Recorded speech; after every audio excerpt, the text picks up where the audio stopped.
Quels sont les différents noms de Dieu, et que signifient-ils?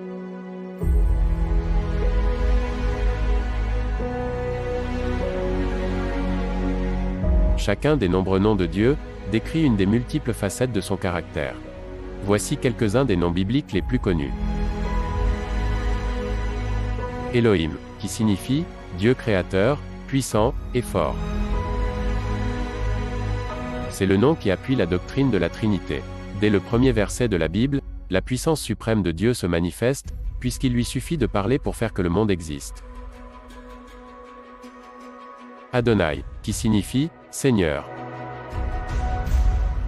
Dans l'Ancien Testament, ce nom est plus souvent employé pour évoquer ce que Dieu fait pour son peuple. Yahvé ou Jéhovah, qui signifie l'Éternel. C'est ce nom qui est révélé à Moïse, et indique l'imminence et la présence de Dieu. Yahvé Jireh, qui signifie l'Éternel pourvoira. C'est le nom donné par Abraham à Dieu, quand il a pourvu au bélier sacrifié à la place d'Isaac.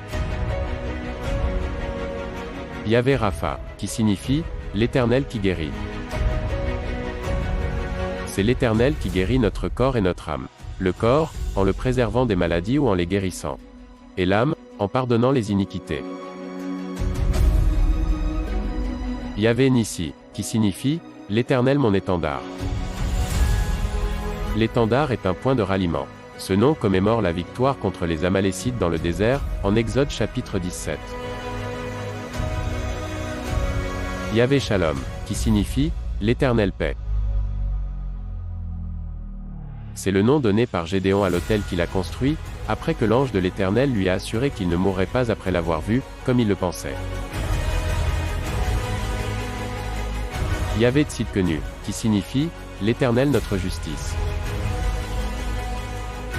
Ce nom montre que c'est Dieu seul qui justifie l'homme, uniquement en la personne de son Fils Jésus-Christ, qui est devenu péché pour nous, afin qu'en lui nous devenions justice de Dieu.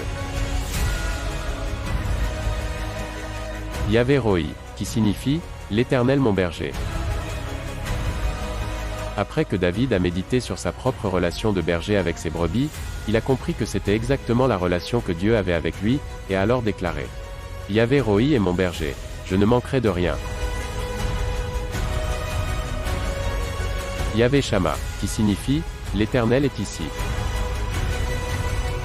C'est le nom donné à Jérusalem et à son temple, indiquant que la gloire de l'Éternel qui les avait quittés dans le passé, était de retour.